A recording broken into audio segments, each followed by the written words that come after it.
guys? Welcome back to this week's first exclusive segment from the greatest podcast on turf. I'm Ryan.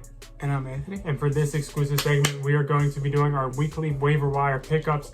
Keep in mind, this is being recorded Monday before the game, so if something crazy happens Monday night, adjust accordingly. Yeah, we're going to watch the game later with a couple of our buddies, so obviously, and we want to get this video out to you guys as soon as possible. So if we have to sacrifice maybe one or two guys that may stand out tonight, oh well, like Ryan said, adjust accordingly. Don't forget to like the video, subscribe to the channel if you're new. We're bringing you guys almost daily fantasy football, NFL content on Apple, on Spotify, on YouTube. Follow our Instagram below. Cover it all. Be sure to check out our sponsor, Little Italy Pizzeria. We're not there right now, but they got the best cheesesteaks, the best pizza in all of Delaware. It's a great family business. They got a spot in Townsend, a spot in Middletown. Come in, check it out.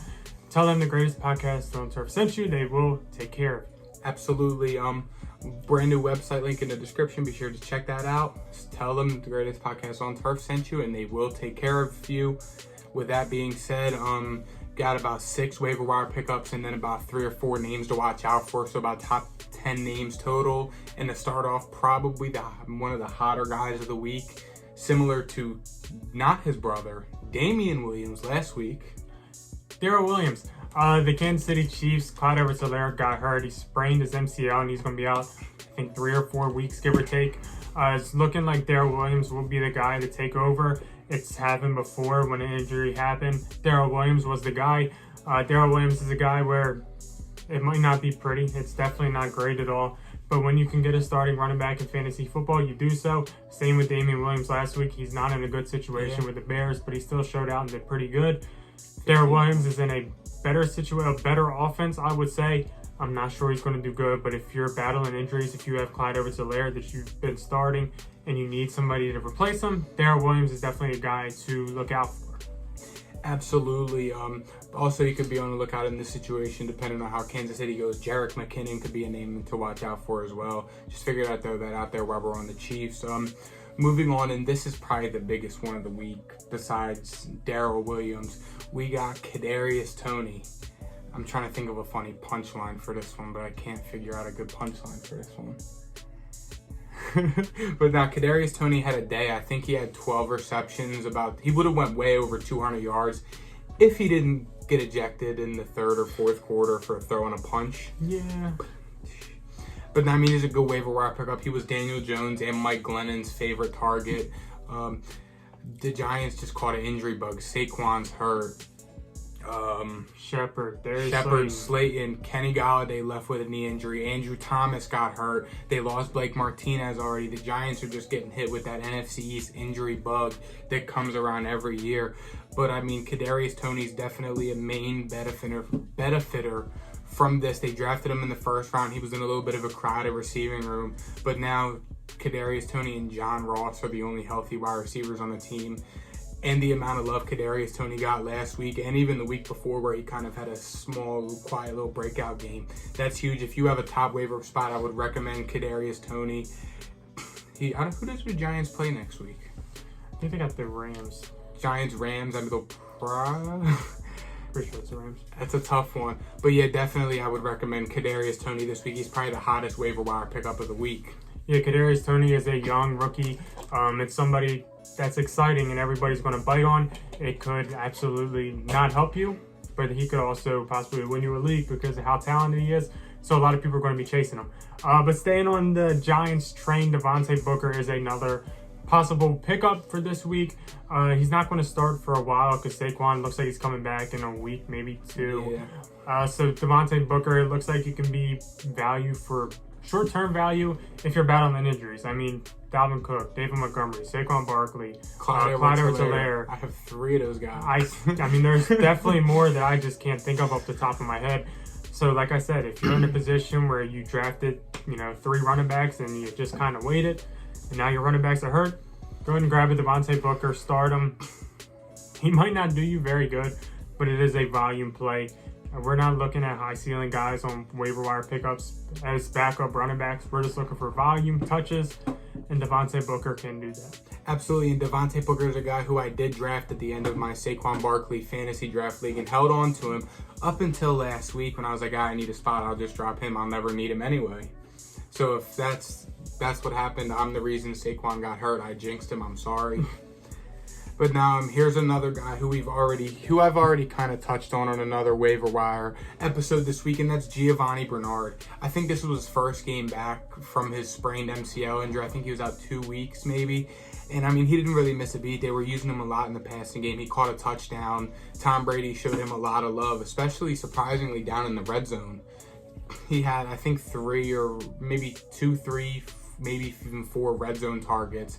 And one of them went for a touchdown. Then they are missing Gronk. So, I mean, Giovani Bernard, they brought him in to be the passing back. He's back. They threw him right back in where he picked up off before his injury. So, I mean, look for them to continue to use him in the passing game of the Bucs' high-powered offense who played out of their minds against the Miami Dolphins yesterday. So, therefore, Giovani Bernard, if he's there, and like Ryan was just talking about, if you're struggling with running back depth, he may do good, he may not do very good, but if you're struggling, if you got a guy like me who just lost David Montgomery and Saquon Barkley back-to-back weeks for extended periods of time, I'm definitely looking to acquire Giovani Bernard this week for the waiver wire pickups that'll process tomorrow morning. The next guy we'll be talking about is Trey Lance. Now, this guy I would not be using a waiver wire pickup for. Last week, he kind of had his second half breakout, scored 20 fantasy points and a half.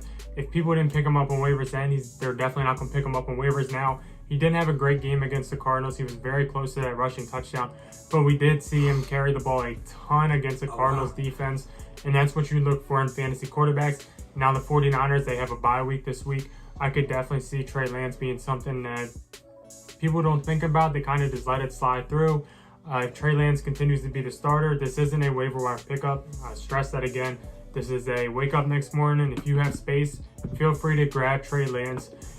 And I think it's going to be a good play for the long run, not short run, but I think the time is coming in San Francisco. Absolutely. And then we got this final guy who also is on a bye week this week, but had a great game, Marquez Callaway from the New Orleans Saints. Deontay Harris has been their receiver one, and he went down early in the game after he caught a long touchdown, and then it was the Marquez Callaway show. I think he had 8 targets throughout the whole game. I think he had a touchdown or 2. He had a pretty good day. Had a Hail Mary touchdown. Hail Mary touchdown right before the half. I know he's probably out there on your waiver wire, so if you need receiver depth, which in this fantasy football is kind of hard to believe, but if you need receiver depth or you just someone to stash on the bench or just to hold so no one else can have, Marquez Callaway is that guy. The Saints have been kind of struggling to find that true receiver one on offense, but I mean, Marquez Callaway having a big game right before the bye week. Coming off the bye week next week, that'll probably be something that they look forward to more, and maybe Jameis and Callaway can develop more of a connection over the bye week and come back out and, succeed even more. And then right there concludes our main waiver wire pickups. We'll drop a couple of names to look out for.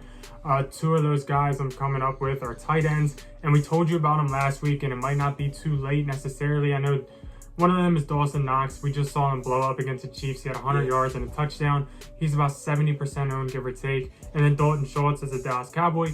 He's been balling. He's the top target share as a Dallas Cowboy. So if either of those 2 guys are available, really at all, even if you have a good tight end, I would really consider picking them up. Tight ends are very few and far between in fantasy football. And these 2 guys that broke out, I'm taking this information, running with it. I had Dawson Knox in all 3 of my leagues, so I'm pretty happy about that.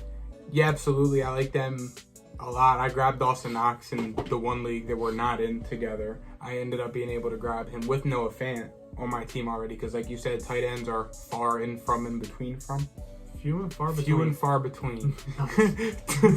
But a couple names. I don't know how this guy's still available on waivers. He's only had 1 bad week, and that week was 7 points, I know. But Tim Patrick for the Broncos, he's their leading receiver. Even with Cortland Sutton there, he's putting up better numbers. He's getting a lot of love. Now, yes, when Jerry Jeudy comes back in, 2, 3, maybe even 4 more weeks, he probably will take a hit. But, I mean, Tim Patrick's a receiver one. I think on Yahoo he's 33% of leagues. But he's by far the best receiver on the team, and he's been putting up consistently. Sutton? He's by far putting up the best receiver on the team numbers, sorry.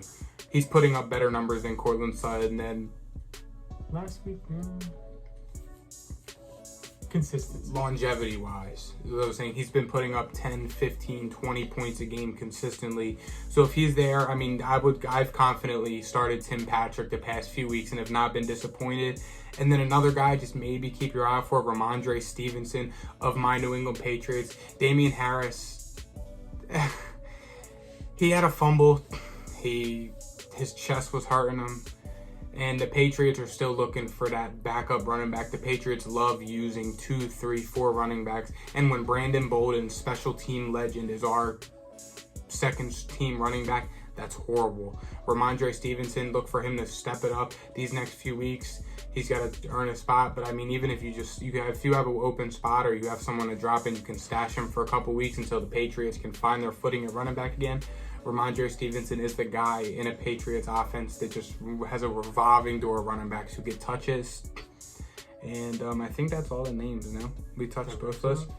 All right, cool. That about wraps this one up, guys. Thank you guys for watching. Don't forget to like, subscribe. Follow us on TikTok. We post advice there every day, fantasy football-wise. Check out our other videos. Be on the lookout for our other videos. Check out the podcast this week, and we'll see you guys next time. See you. Peace.